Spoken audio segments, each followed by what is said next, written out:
Hey guys, Deathletter Magic here, and it's 1 in the morning, so technically it's Friday, which means that today this wonderful pack right here is coming out. This is the $19.99, at least in the US, gift pack. It's supposed to, I guess, be for Christmas, because even last year it came out right around this time. And it's for the Magic player in your life if you don't want to spend more than $20 on them. So last year it had 3 different packs. I believe it was Ixalan, Amonkhet, and Hour of Devastation, none of which were doing very well right then. And people didn't like the value because like, oh, you're paying $20 for 3 packs. Well, there's other stuff in the gift pack, dumbass. Like, for example, the Shooting Star lands that were worth a fortune. I sold sets of 5 of those, like 8 at a time to people all day on eBay. They sold out so damn quick. I made hundreds of dollars profit opening these gift packs. And they had a poster that was just impossible to ship, but was really cool, and then a spin down die, which you can sell in bulk for 25 to 50 cents. So it all added up to a lot of money because I was paying under 12 for these. So this year I'm paying under 11 for them, if I'm not mistaken.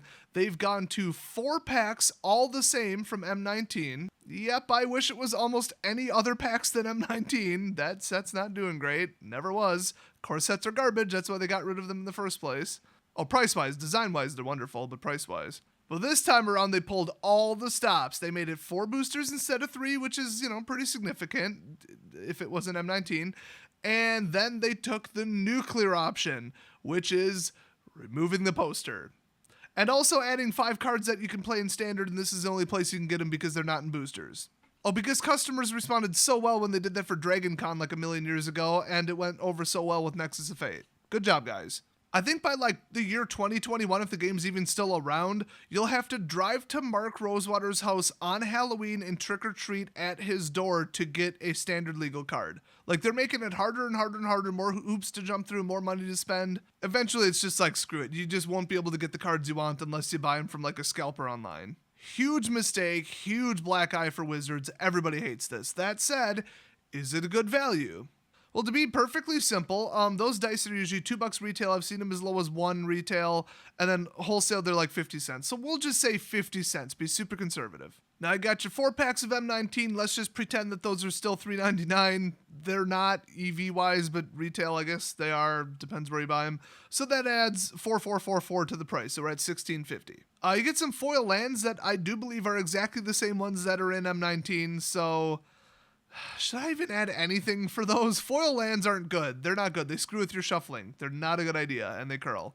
I heard they're not limited edition. They're not special art. They're literally just M19 art. So, wow. I'll be generous and add 25 cents. How about that?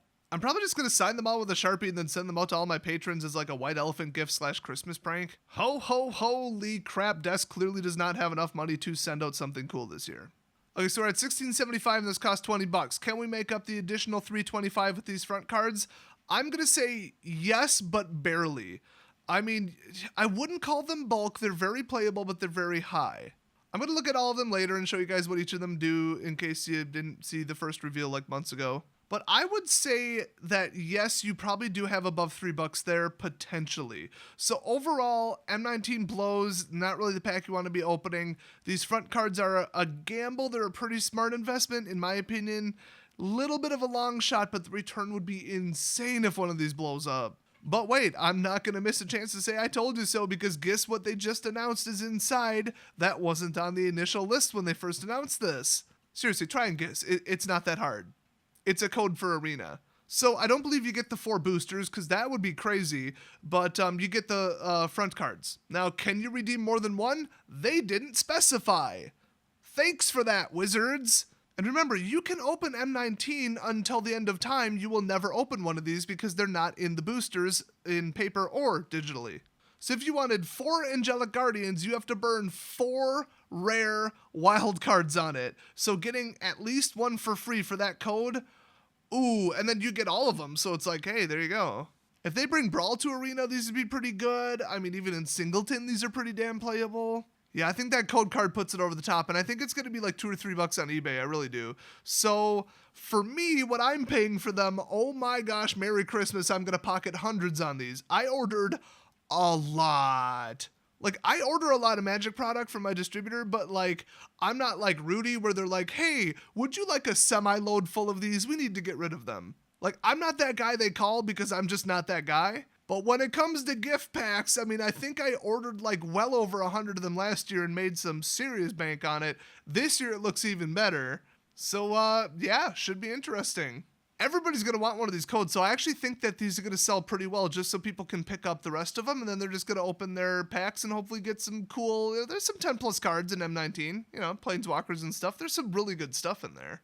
And then, hey, redeem the code, and ta-da, you're all set for Arena. I mean, it's kind of like an expensive $20 microtransaction, but you get some paper cards too, and if any of these shoot up, there you go, you're holding them. So that's cool. So, the singles, let's look at those. So let's talk about the make or break feature of this, which is the front cards, because remember last year's gift pack had Shooting Starlands, which were huge. I mean, those things were literally like $12-13 on eBay, and I was selling them like, I think on day 2 I sold out.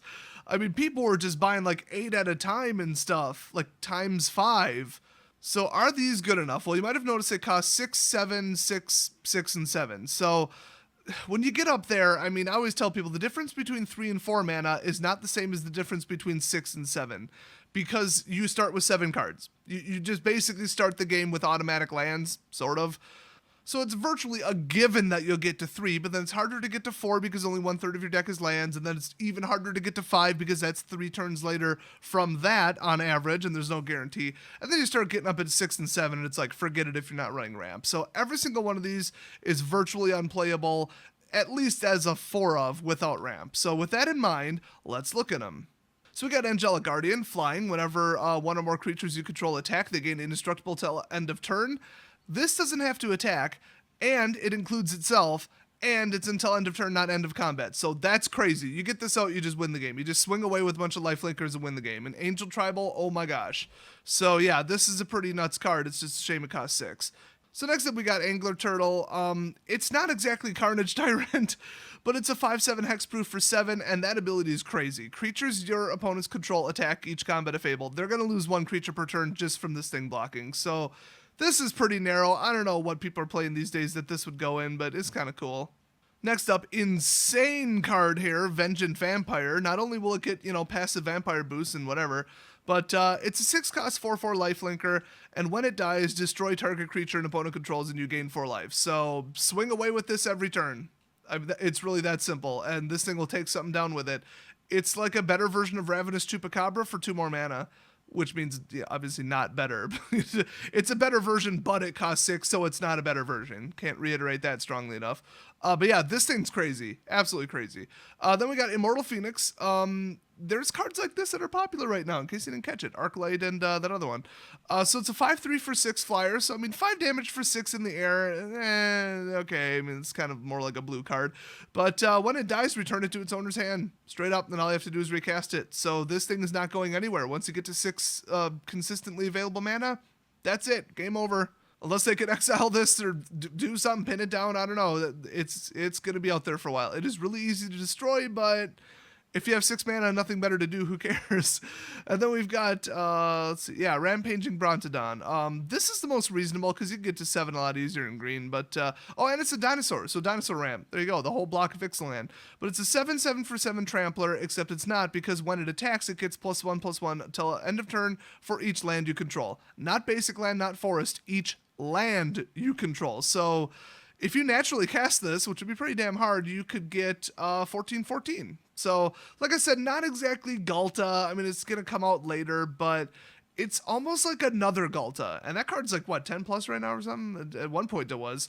So these are all very powerful, but very high mana. So if any of these take off, we're going to have a situation, because so few of these were printed compared to like an actual card in an actual standard set. And the misconception about Nexus of Fate is that, oh, well, it was only a promo and it's just onesie-twosies, so not enough of them were printed. According to Mark Rosewater, which I still really wonder if he's lying, that card was printed more than any mythic in the set. So more copies of Nexus Fate exist than any other individual mythic. So the fact that it's $70 is just because it's that broken, I guess. But I think it's about who it went to and how. It didn't go to any of the big sellers. Nobody's pulling it out of a box. Nobody's casually pulling it out of prize boosters. Everybody's getting them one at a time, and not everybody's selling them back to the secondary market. So effectively not enough of them were printed because not enough of them hit the open market. So with these, it's like both. Like they didn't print enough and they could explode and people aren't pulling them, out of normal packs. So if one of these becomes popular, any one of these, oh boy, watch out. Because as soon as we're out of gift packs, which will be, weeks after their release, which is released tomorrow, of course, that would be good or bad. I guess good if you're holding them, bad if you need them. So once again, disastrously stupid, careless, dumb mistake on Wizards' part, but I think they just figured nobody's going to run 4 of. These cost too damn much, they're not good enough to be a top-end bomb, they're just good. So it's like, if your deck already creates way too much mana, yes, you would automatically include one of these in certain decks, but I can't name anything right now other than the dinosaurs, so we'll see. I mean, do I think they're worth it? Yeah, I think they're all easily dollar cards just based on us knowing how many exist, so you got a $5 right here. And possibly some of these could hit $10. I don't know. It's a little bit of a long shot, but it's very possible. If you took 1 mana off the cost of each of these, they would be exceptionally good rares. And if you took 2 off the mana cost of each of these would be the top mythics in the whole set of M19, which they're not in the set. This set symbol is a lie, which also I can't highlight it. Oh, that's aggravating. Anyway, what do you guys think of the gift pack? Leave your comments down below. Will it be worth it? Are you going to buy them? Are you interested? Are you going to try to pick up one of these cards? Is there a deck that you have in mind that these fit perfectly into? Leave any of your comments down below. Thanks for watching, and I'll see you guys next video.